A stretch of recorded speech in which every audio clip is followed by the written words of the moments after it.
Saudara sekalian, sejenak marilah kita sediakan waktu kita untuk bersama mentelaah, memahami material tafsir Al-Quran. Sertakan harapan kepada Allah dengan menata niatan kita. Semoga lewat telaah malam hari ini Allah menganugerahkan kepada kita taufik hidayahnya, bimbingan serta pemahamannya. Kita sampai pada telaah surah Ali Imran, insyaallah pada ayat 26 ini. Sudah ya. Sekarang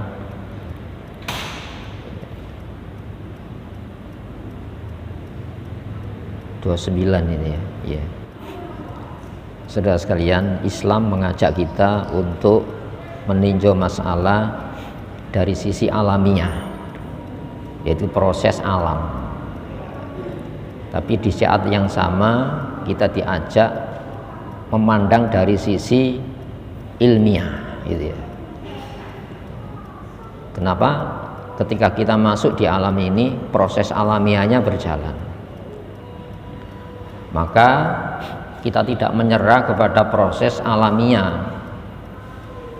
mengalir begitu saja. Tapi kita disuruh memanage alam. Contoh yang paling sederhana itu ya, telur ayam bisa ditetaskan, tapi di saat yang sama bisa kita bikin telur dadar. Itu kan menghentikan proses alamiahnya. Ya. Itulah manusia dikasih standar pilihan syariat antara boleh tidak boleh menurut standar syariat, sehingga pada sebelumnya dibahas itu ya, bahwa di tangan Allah itu kebaikan, walaupun secara realitas kita melihat buruk, itu ya. Sehingga ada doa itu ya, wahai Allah pemilik kekuasaan, Allah yang memiliki wewenang, tu'til mulka man tasya, kau berikan kekuasaan wewenang itu siapa yang kau kehendaki. Sebaliknya watanziul mulka, kau cabut kekuasaan wewenang mimman tasya'u, dari siapapun yang kau kehendaki. Itu wewenang mutlak itu ya. Tu'til mulka man tasya wa tanzi'ul mulka mimman tasya. Itu wewenang Allah itu ya. Wa tu'izzu man tasya, kau berikan ya kemuliaan man tasya, siapa yang kau kehendaki. Watudhillu man tasya, kau hinakan siapa yang kau kehendaki. Nah, itu dari sisi Allah, biyatikal khair, itu baik, di tanganmu kebaikan. Itu ya. Jadi Allah itu tidak tersentuh baik buruk, itu mandiri. Nah, manusia yang dikasih standar kehendak yang sifatnya hukum. Kehendak alamiah tadi kan telur ya bisa didadar, tapi telur bisa ditetaskan. Nah, di sini hadirin rahimakumullah ya, innaka ala kulli syai'in qadir, sesungguhnya engkau atas segalanya itu maha kuasa. Maka kita disuruh memilih, jangan sekedar alamiah. Kalau alamiah semuanya bisa melakukan. Contohnya gini, zina itu menghasilkan anak apa enggak ya? Menghasilkan anak. Itu ya, tapi status anak ini kan butuh hukum. Loh, kalau ini dibiarkan hubungan kelamin berdasarkan hukum alamiahnya, enggak tahu mana ini si anak siapa, ini mantunya siapa, ini besannya siapa, ini paman pakliknya siapa, kan enggak tahu, kacau ini ya. Itu namanya kehendak alamiah. Makanya dikasih ilmu, pemberitahuan yang hubungan kelamin itu bukan sekedar manusia, binatang hubungan kelamin. Tapi yang dikasih standar hukum siapa? Manusia kan ya. Karena hidup kita ini berkonsekuensi, butuh alur. Yang alur ini komunikasinya supaya tidak kacau, maka harus dikasih perangkat hukum, bukan sekedar kehendak alamiah, tapi kehendak ilmiah. Ada larangan. Zina tidak boleh. Nanti status anaknya siapa? Karena ini menyangkut apa? Hak waris, hak perwalian, butuh kejelasan itu. Hak nafkah, hak yang menafkahi, ini kan butuh hukum. Itu ya. Nah, di sini hadirin rahimakumullah, maka dikasih kehendak ilmiah. Ya, maka dikasih hukum nikah dalam hubungan kelamin manusia. Dan ini tidak diberikan kepada binatang. Binatang itu tidak dijak komunikasi ibadah. Kuciptakan binatang untuk ibadah, enggak ya?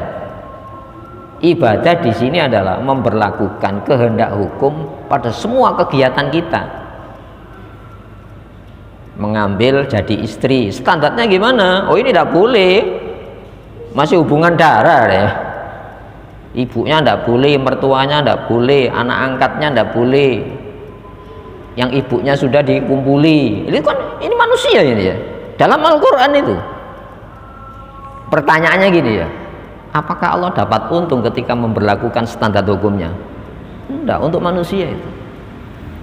Nah, sehingga kehendak alamiah manusia bisa hubungan kelamin dengan siapapun lawan jenisnya. Tapi Allah punya kehendak hukum. Memberlakukan kehendak hukum itu namanya ibadah. Makanya abadah ya'budu itu apa ayutiu, mentaati. Hubungan kelamin itu ibadah. Kenapa? Ada standar hukum di sana. Nanti setelah punya keturunan, hak nafkahnya siapa? Ayahnya. Itu ya. Nanti setelah ayahnya meninggal, warisnya kepada siapa? Anak kandungnya ini yang lebih dekat. Istrinya dapat. Itu sayang enggak Allah itu? Allah sayang kepada manusia. Sebab saat Allah melarang itu bukan untuk Allah bahayanya. Seperti halnya Allah merintah, selamatnya bukan untuk Allah, itu untuk manusia. Yang diperintah, yang dilarang. Supaya apa? Mendapatkan sayang. Kalau enggak mau disayang, lakukan itu. Itu ya. Makanya kita butuh standar mengikut ya, standar hukum untuk diikuti, standar manusia yang dijadikan contoh untuk diikuti. Siapa itu? Nabi-nabi, rasul-rasul. Dalam rangka apa? Supaya terjadi jalinan seneng, cinta yang benar, bukan cinta yang menyesatkan. Sebab manusia ini cenderung dikuasai siapa yang dicintai. Kalau dicintai, wah dibela dengan segala apapun, sesat nanti. Kalau pembenci, tidak mau dengan cara apapun harus meluapkan kebenciannya, sesat apa? Sesat. Makanya disakati standar hukum yang dengan hukum itu terjalin saling sayang, saling mencintai. Itu hukum Islam. Itu ya. Maka itu alamiah. Seperti halnya Allah memasukkan malam ke dalam siang, memasukkan siang ke dalam malam, mengeluarkan yang hidup dari yang mati, mengeluarkan yang mati dari yang hidup. Itu ya, itu kan alamiah itu ya. Tapi berlakukan kehendak syariat, yaitu kehendak alamiah dan ilmiahnya tadi. Jadi mengilmukan yang ilmiah, mengilmiahkan yang alamiah, itu namanya ibadah. Saya bisa berhubungan dengan siapapun lawan jenis saya. Itu kan alamiah. Sama halnya binatang. Tapi saya harus mengilmiahkan yang alamiah, itu namanya ibadah. Ilmu itu pemberitahuan dari yang Maha Tahu. Siapa? Allah. Yang tahu bahaya Allah, yang berhak melarang. Yang tahu selamat Allah, maka Allah yang punya hak wewenang memerintah. Itu ya. Itu sudah kita bahas sebelumnya. Berikutnya ayat 29 itu supaya tidak tercecer pemahamannya. Kul, tegaskan. Siapa yang diperintahkan menegaskan ini? Rasulullah Muhammad. Apakah Rasulullah Muhammad itu malaikat? Bukan, manusia seperti kita. Karena ini hukum yang diberlakukan kepada apa? Perbuatan manusia. Jadi perbuatan manusia itu yang dikenai hukum. Saya mengambil, ini bisa perampasan, pencurian, itu ya. Kalau dipaksa itu perampasan. Kalau saya mengambil tanpa sepengetahuan pemiliknya, itu namanya apa? Mencuri. Lu ada status hukum ini. Itu ya. Dari memberlakukan kehendak alamiah ini ada hukum ilmu. Makanya kul, tegaskan Muhammad, intuhfu, kalau kamu menyembunyikan ma fi sudurikum, apa yang ada di dalam dada, hasrat seneng, ya seneng harta, ada cara mengambil, ada seneng, ada cara membelanjakan harta, ada hukum apa ya? Hukum itu tersembunyi, tapi kan tidak tahu, maka dikasih standar supaya tahu kehendak niatan batinmu itu ada larangan, niatan batin itu ada perintah. Nah, ini tindakan real, ini namanya tindakan hukum. Makanya kalau kamu sembunyikan hasrat yang ada di dalam batinmu, hasrat kan urusan pribadi. Itu ya, contohnya gini, saya punya hasrat sedekah, tapi dalam praktek lahirnya saya nyolong. Gimana ini? Lu, saya nyolong untuk saya sedekah, tidak bisa semacam itu. Kalau kamu ingin punya hasrat sedekah, yes, harus mencari dengan standar hukum Islam. Tidak bisa mencuri disedekahin, tidak bisa. Itu ya. Apakah niatan ini bisa membatalkan hukum? Tidak bisa. Justru niatan ini harus ada standar hukum lahir. Loh, kalau kamu ingin harta, ya ada hubungan kontrak kerja, pinjam meminjam. Kontrak kerja, pinjam meminjam itu namanya hukum. Bisa dipahami ya? Kamu seneng lawan jenismu, ya ada ngelamar, bukan lalu dirampas dibawa lari. Itu zaman hutan ya. Itu ya. Karena jadi raja istrinya sewu, bisa saja. Tapi masuk gitu. Karena wewenang istrinya sewu, anaknya gimana nanti? Di sini hadirin rahimakumullah, kalau kamu menyembunyikan hasrat, niatan baik buruk, itu ya, auto beduhu, atau kamu nyatakan, itu ya. Ketika menyatakan itu ada larangan, ketika menyatakan itu ada perintah, maka ya'lamhullah, Allah pasti mengetahuinya. Makanya dikasih pengetahuan yang sifatnya pemberitahuan, larangan. Kamu punya hasrat harta, ono larangan lho. Kamu punya hasrat seneng harta, ada perintahnya lho ya. Itu ya, bisa saya niatan, saya masuk rumah orang, lu saya kepingin membersihkan rumah, kalau ndak bisa. Rumahnya orang kamu niatan baik membersihkan, oh bersih itu aja macam-macam, bersihkan barangnya apa, bersihkan lantainya. Itu loh hukum. Ini falsafat hukumnya itu gitu dalam ajaran Quran. Ada pendekatan falsafinya. Makanya hukum itu bahasa apa sih? Bahasa Indonesia apa? Itu bahasa Al-Quran. Hakama yahkumu itu menahan. Supaya apa? Manusia ini tidak sekedar hasratnya lalu dilakukan karena niatan baik. Loh, baiknya harus benar. Itu ya. Baik itu terkena standar apa enggak? Baiknya itu memang harus benar-benar baik, itu ya. Buruknya harus memang benar-benar buruk, maka diturunkan standar penilaian. Nah, standar penilaian itu namanya syariat. Perangkat hukum itu namanya syariat. Ketentuan hukum itu namanya hukum. Supaya apa? Manusia menahan diri dari melaksanakan hasratnya dengan caranya sendiri. Nah, cara itu namanya Islam. Wa ya'lamu ma fis samawati wa ma fil ard. Pengetahuan Allah itu tanpa jeda tidak tahu, sehingga wa ya'lamu itu senantiasa tahu. Kalau kita kan tahu tidak tahu, ono lupa. Itu ya. Makanya kita dikasih standar yang pernah lupa. Siapa? Rasulullah yang pernah lupa. Tapi kan tidak melupakan. Lupa itu insidental. Tapi kalau melupakan itu standar hukum. Bisa. Zina saya lupa, bukan istri saya. Oh, enggak iso, jelas kok. Itu namanya melupakan. Bisa. Keliru anaknya sendiri ternyata. Saya keliru anak saya, udah bisa melupakan hukum. Nah, maka yang berhak memberikan standar pembenaran, buruknya itu memang benar-benar buruk, baiknya itu memang benar-benar baik, itu yang tidak pernah lupa. Siapa? Allah Subhanahu wa taala. Dan Allah tidak pernah dirugikan. Seperti halnya Allah tidak pernah diungkungkan. Ada standar hukum yang dibikin. Allah melarang untuk siapa? Supaya saya tidak dirugikan manusia, maka saya melarang. Masa gitu?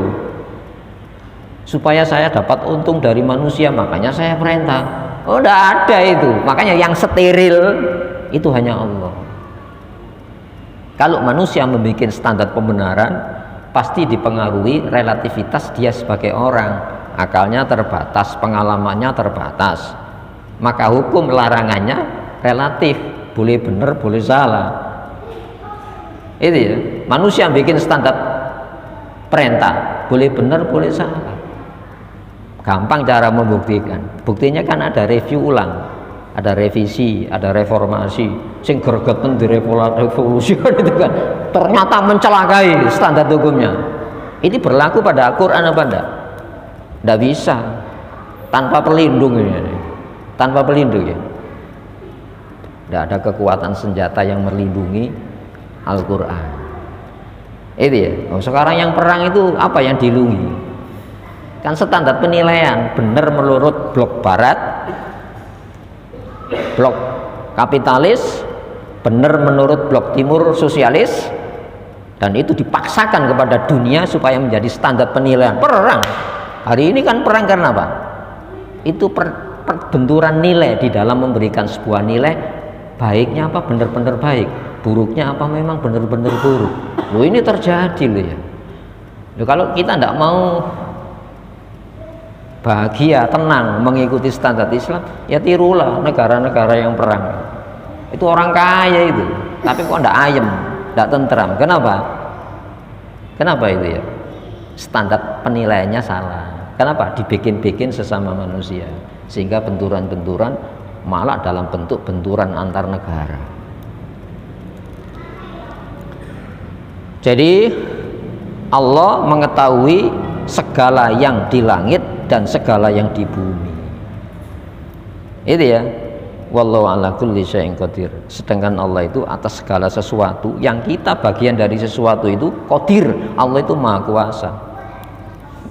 Kuasa penuh Allah itu. Kalau kamu tidak mau diatur oleh yang tahu bahaya, kalau kamu tidak mau diatur oleh yang tahu selamat, buktikan sendiri, tolak ajaran Islam.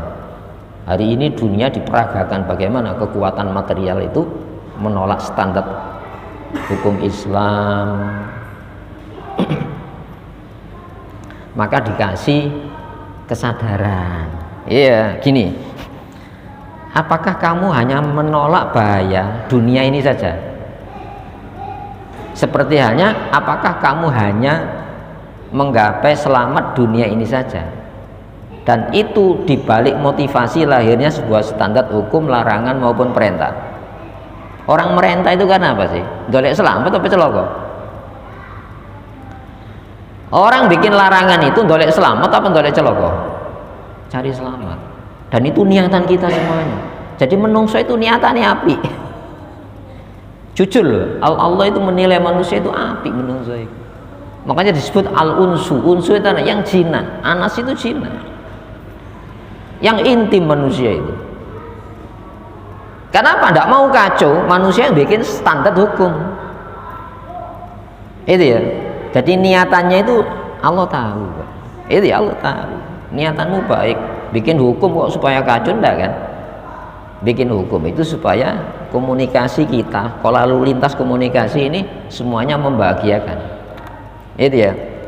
Maka dikasih masa depan kita ini. Manusia, kamu punya masa depan. Jangan hanya menolak bahaya, menggapai selamat dunia, maka semua cara kau pakai. Nah, makanya di sini yauma. Kenapa kok bukan yaumu, yaumi, enggak, yauma. Itu dibaca yauma. Kenapa itu? Ya, ada kata yang dibuang. Uzkurul yaum, ingatlah hari itu. Itu ya, ada hari. Yang di hari itu pasti kamu akan temui. Itu ya. Apa hari itu? Bukan hari kematian, tapi justru hari kebangkitan, yang di sana tidak ada kematian itu. Makanya orientasi hukum yang kau pakai seharusnya hukum yang menghidupi, bukan hukum yang membunuh kemanusiaan kamu. Yang larangannya itu mengamankan, seperti hanya perintahnya mengamankan. Yang dengan perintah larangan itu, kalau kau bikin sesama kamu, pasti ingin mendominasi yang lainnya. Maka takutlah kamu hari tajidu, yang pada hari itu mendapatkan, menjumpai kullu nafsin, setiap diri ma'amilat, apa yang dia jalani. Kita ini diri, esensi diri kita itu apa sih? Ada harapan terhindar dari bahaya, ada harapan selamat, makanya dikasih hukum. Itu ya. Pertanyaannya gini, apa yang kau ambil apakah benar-benar menyelamatkan? Seperti halnya apa yang tidak kau ambil, tidak kamu jalani, apakah memang benar-benar mencelakai? Ini kan masih ragu kita ini. Loh, kalau menggunakan standar hukum manusia kan ragu. Jangan-jangan 5 tahun depan salah saya ini.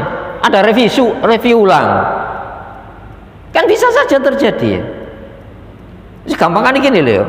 Kalau kita menemukan uang ini dicetak pada orde lama, hari ini bisa digunakan alat tukar, tidak bisa kan? Kenapa? Dibatasi masa, tidak bisa digunakan alat tukar. Nanti ada masa yang tukar menukar ini harus benar, dan itu lintas zaman, lintas masa, lintas alam, dunia, kubur, akhirat. Kita mengenal adanya hukum yang mutlak, bukan yang relatif. Karena ini masalah kejiwaan. Saya ini takut rugi, celaka, maka saya butuh kepastian. Yang saya jalani itu memang harus menjamin perasaan aman saya.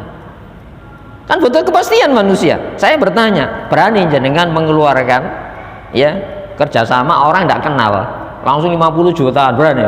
Tidak berani, tidak saya kenal. Maka harus mengenal. Mari kita mengenal Allah supaya apa? Ayam mengikuti Allah itu, bahagia mengikuti Allah.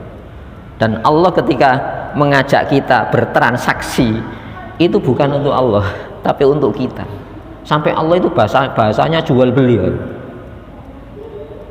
Umpamanya gini, ada presiden, ya, ke Manyarjaya ini ketemu takmir, masuk langsung bunuh sih, R1 ketemu takmir. Ya ada, karena ini R1 ya ada lembaga di bawahnya, tidak langsung.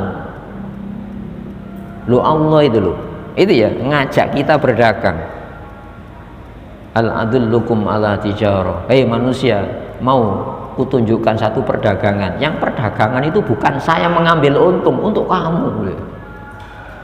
Apa itu? Tunjikum min adzabin alim, yang menyelamatkan dari azab yang paling menyakitkan. Apa itu? Tu'minuna billah, kau menaruh percaya kepada Allah. Yang dilarang, percayalah, itu jaminan selamat kalau kamu tinggalkan. Taruhlah percaya kepada Allah. Ketika Allah merintah, percaya nang aku, itu menyelamatkan, bukan untuk saya keselamatannya. Itu ya, waktu jahiduna, kamu berjuang dengan kekuatan harta itu, bi amwalikum wa anfusikum, dengan modal jiwa kamu. Apa? Fi sabilillah, di pihak Allah Subhanahu wa taala. Itu ya. Hadirin rahimakumullah, ya. Ingatlah hari yang pada hari itu setiap jiwa akan mendapatkan ma'amilat, apa yang dilakukan. Maka niatan ini harus ditata. Niat itu gerak jiwa. Saya punya harapan. Apa? Selamat. Tapi jangan punya harapan selamat semua cara dipakai. Saya punya harapan menggapai yang menyelamatkan. Tapi jangan semua cara yang kau pakai. Kenapa? Kamu itu terikat oleh relativitas keterbatasan kamu. Hari ini dunia bisa berubah-ubah, apalagi nanti dikubur kamu tidak menjangkau, apalagi akhirat tidak dijangkau oleh kreativitas manusia yang bikin standar hukum. Di sana itu ada hari yang pilihan-pilihan kamu ini dinilai oleh Allah. Apakah kamu memilih untuk kamu jalani itu perintah Allah apa enggak? Yang kamu memilih untuk tidak kamu jalani itu larangan Allah apa larangan nafsumu? Itu ya. Min khairin, jenis kebaikan, muhdharron, dihadirkan. Muhdharron itu sesuatu yang dihadirkan. Jadi yang dihadirkan gini, loh, dulu kan apik ya Allah. Iya, apiknya enggak pakai standar kebenaran saya itu. Saya meninggalkan karena buruk.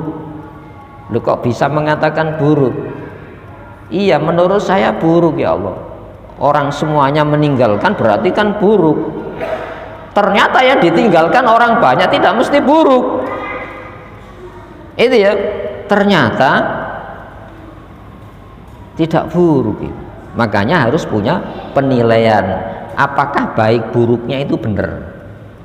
Ketika larangan yang kita tinggalkan itu larangan Allah, itu baik dan benar.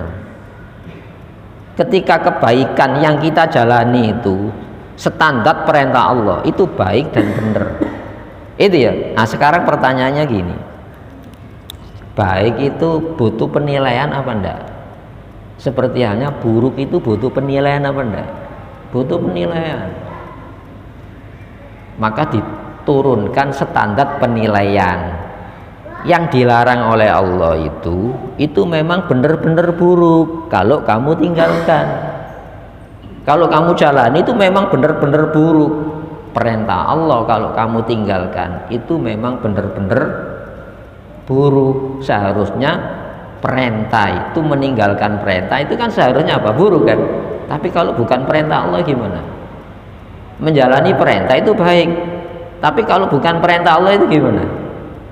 Nah inilah nanti dihadirkan itu, baiknya ternyata salah, buruknya ternyata apa? Tidak benar-benar buruk, karena Allah tidak menurunkan standar penilaian larangan. Itu ya. Nah ini jadi harus jadi goresan ini. Nanti di akhirat itu gitu. Itu ya, yang dinilai itu bukan gagal berhasilnya, ya, tapi keperpihakan kamu saat gagal, saat berhasil itu di pihak mana, dan standar hukum siapa yang kamu pakai. Nah ini akhirat, makanya disebut yaumul akhir, hari akhir. Standarnya ya standar akhir, bukan standar yang berlangsung terus. Itu ya. Larangannya bisa jadi perintah di dunia ini kalau bukan larangan Allah. Perintahnya bisa jadi larangan kalau perintah bukan perintah Allah. Tapi di sana dihentikan apa? Pergantian ini, standar tunggal. Makanya Maliki Yaumiddin, yang merajai hari balas membalas itu Allah nanti. Nah, ini goresan. Itu ya. Hadirin rahimakumullah. Wa ma amilat min su'in, dan apa yang dilakukan min su' jenis buruk, ya, apakah memang benar-benar buruk? Ternyata keburukan yang kamu tinggalkan di dunia ini tidak berstatus benar, buruk menurut Allah. Maka saat itulah tawaddu, berharap sangat, lau anna, bahwasannya bainaha, antara dia, wa bainahu, dan hari itu, amadam ba'ida, masa yang jauh. Ya Allah, ternyata apa? Jarak dunia dengan akhirat itu tidak jauh ya Allah. Kenapa saya tidak sabar? Ada hari di mana hari ini sehari di sana 1000 tahun. Cara buktikan gampang. Kita ini kesadaran kita ini kan dikurung oleh ruang waktu kan. Benar enggak? Saya sadar itu dikurung oleh ruang dan waktu. Gampangannya begini, dunia itu seperti ini, saya ya ditutup ini. Kesadaran saya di kopia ini saja, di luar nggak tahu saya. Hari ini saya sadar, ditanya, pernah hidup di dalam rahim ibu? Saya pernah. Yakin. Ceritakan pengalaman itu. Tidak bisa saya ceritakan pengalaman. Oh, saya di rahim masih dalam bentuk cairan gini, kemudian dari gumpalan gini. Itu ya. Pertanyaannya gini, ketika kita masih dalam rahim itu butuh makanan apa enggak? Butuh. Di mana limbahnya dibuang?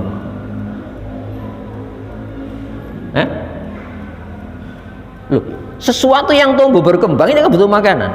Loh, di mana pencernaan waktu itu membuang limbahnya? Enggak ada.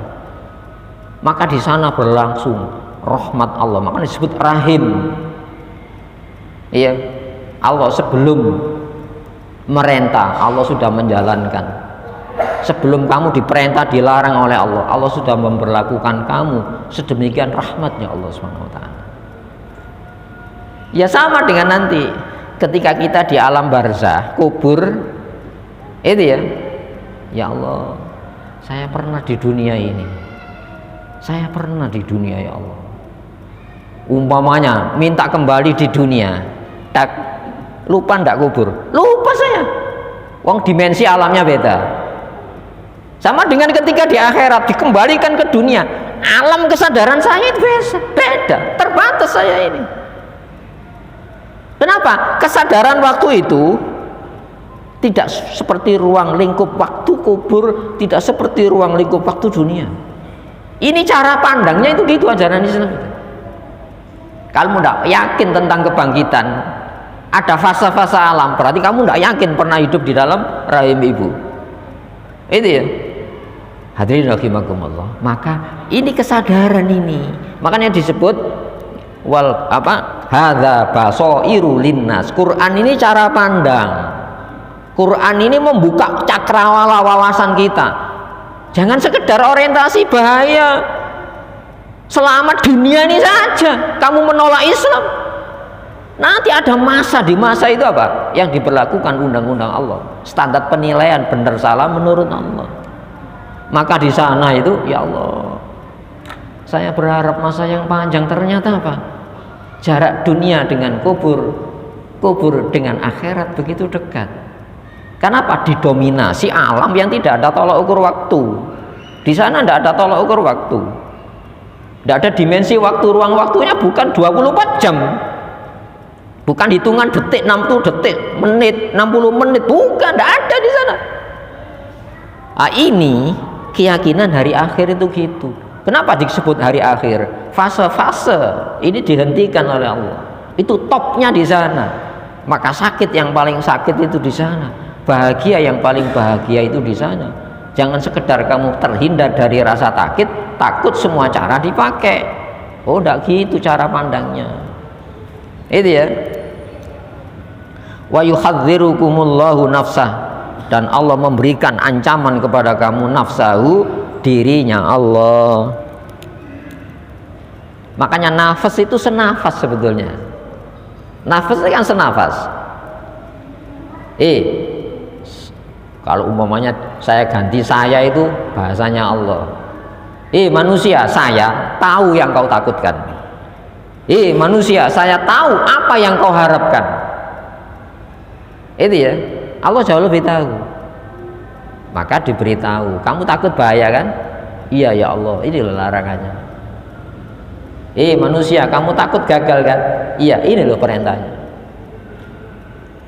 Manusia, kamu ingin selamat lah? Iya ya Allah, ini loh caranya selamat. Itu ya. Nah, maka pemberitahuan Allah itu diberitahukan lewat apa? Manusia pilihan, dan manusia pilihan itu namanya Rasul, yang diutus dengan memahamkan kehendak yang mengutus. Apa kehendaknya? Kehendak hukum. Allah punya kehendak hukum larangan, Allah punya kehendak hukum perintah. Secara alamiah kamu bisa tidak menggunakan hukum Islam, ya lakukan. Kalau kamu kepingin kacau, hubungan kelamin itu bukan sekedar manusia, binatang hubungan kelamin, tapi kenapa yang dikasih kehendak hukum kok manusia? Ono larangan, ono perintah. Itu karena Allah sayang kepada manusia, maka dikasih standar hukum yang manusiawi, itu ya. Jadi mengikuti Islam itu manusiawi, itu alamiah. Jadi kalau kita mengikuti Quran itu ilmiah dan alamiah, tidak meninggalkan kodrat. Nah, makanya ayat berikutnya apa? Kul, tegaskan Muhammad.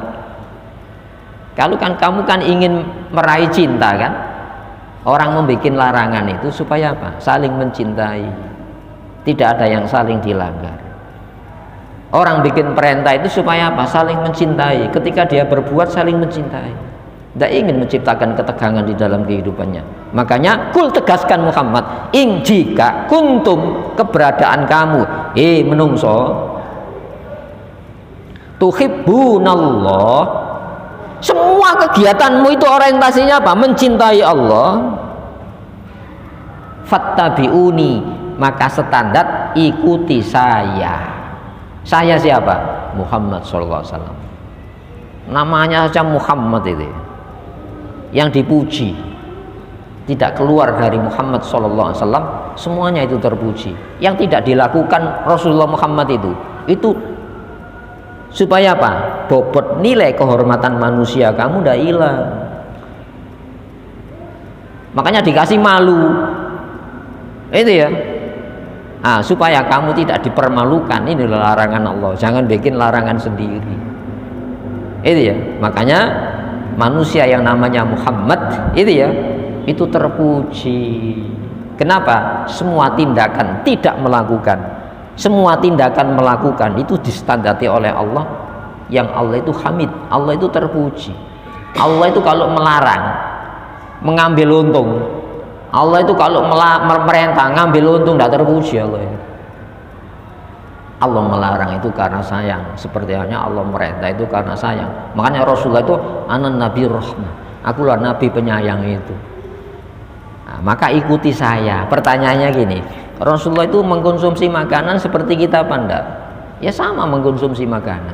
Apakah Rasulullah enggak nikah? Ya nikah. Ya, tidak seorang nabi yang kuutus kecuali punya pasangan hidup dan punya anak keturunan. Itu standar kemanusiaannya. Maka supaya nilai bobot kemanusiaannya tidak hilang, dikasih larangan. Yang larangan itu bukan larangan nafsu. Supaya manusia terpelihara standar bobot nilai kemanusiaannya, maka Allah menurunkan standar perintah supaya kita tidak perintah oleh nafsu. Betul maknanya gitu. Maka fattabi'uni, ikutilah saya. Apakah Rasulullah itu di masjid saja? Enggak. 24 jam kan di masjid Nabi itu. 24 jam itu lebih banyak di luar masjid. Itu ya. Rasulullah pernah memimpin negara. Rasulullah itu panglima perang. Tidak ada nabi yang berperangnya jauh lebih banyak melebihi Rasulullah Muhammad. Kalau tidak salah dalam sejarah itu 75 kali Nabi itu bertempur. Berarti Nabi itu apa? Panglima perang. Nabi itu punya mesin perang. Nabi itu panglima perang. Nabi itu mengatur strategi militer. Nabi itu memberangkatkan pasukan. Nabi itu menjaga perbatasan negara. Tapi perangnya ada ilmu, bukan pengerusakan, tapi menghentikan pengerusakan yang tidak bisa dihentikan kecuali dengan mesin perang. Itu Rasulullah Muhammad SAW. Ada Nabi, coba cari dari Nabi itu menjelang wafat itu masih pesen. Kalau kita pesen kan pesen harta biasanya. Memang Nabi tidak mewariskan harta. Nabi menjelang wafat itu masih pesan gini, jahizu jaishal Usama, persiapkan pemberangkatan pasukannya Usama. Jadi Rasulullah itu sudah mempersiapkan pasukan Usama untuk perang. Waktu itu Nabi sakit, menjelang ajal, persiapkan pemberangkatannya sudah saya atur ya. Umurnya 15 tahun. Ada panglima perang umur 15 tahun ngono, coba cari. Studi militer mana itu ya yang bisa mengorganisir panglima perang 15 tahun, menang itu ya. Ayo coba cari. Rasulullah itu diberangkatkan pasukan Usama tanpa dianulir keputusan Nabi oleh sahabat, maka berangkat perang dan menang. Siapa yang mengatur strategi itu? Rasulullah Muhammad SAW. Lengkap Nabi SAW itu. Sudah Isa ya? Belum ya? Maka yuhibbukumullah, pasti Allah mencintai kamu. Bukan itu saja, wa yaghfir lakum, dan mengampuni kamu dzunubakum, dosa-dosa kamu. Allah itu kalau pecinta diampuni. Itu ya. Pasti dicintai dan diampuni. Allah itu kalau cinta, Allah melihat kebaikannya.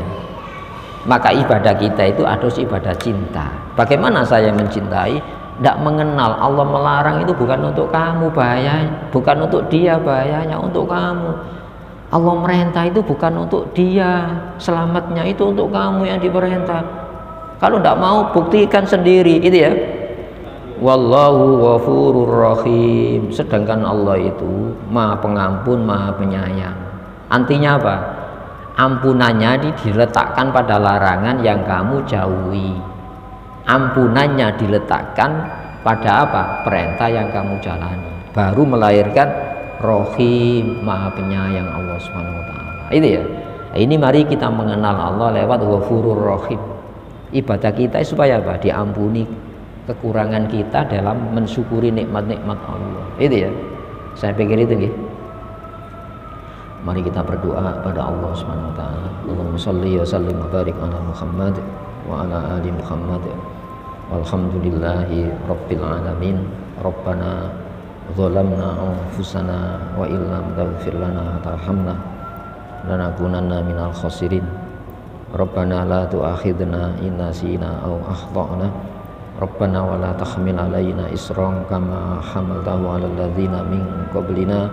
Rabbana wa la tuhammilna ma la taqata lana bih wa'fu 'anna waghfir lana warhamna anta maulana wansurna 'alal qaumil kafirin. Allahumma ansur ikhwanana al-mujahidina fi Palestin wa fi syairil buldanil muslimin. Allahumma intasir lana intisaraka li ahbabika ala a'daik. Allahumma intasir lana intisaraka li ahbabika ala a'daik. Allahumma battid syamlahum wa farriq jama'atahum wa qallil alazam. Ya Rahman ya Rahim irhamna. Wa sallallahu ala Muhammad wa ali Muhammad. Alhamdulillahirabbil alamin. Assalamualaikum warahmatullahi wabarakatuh.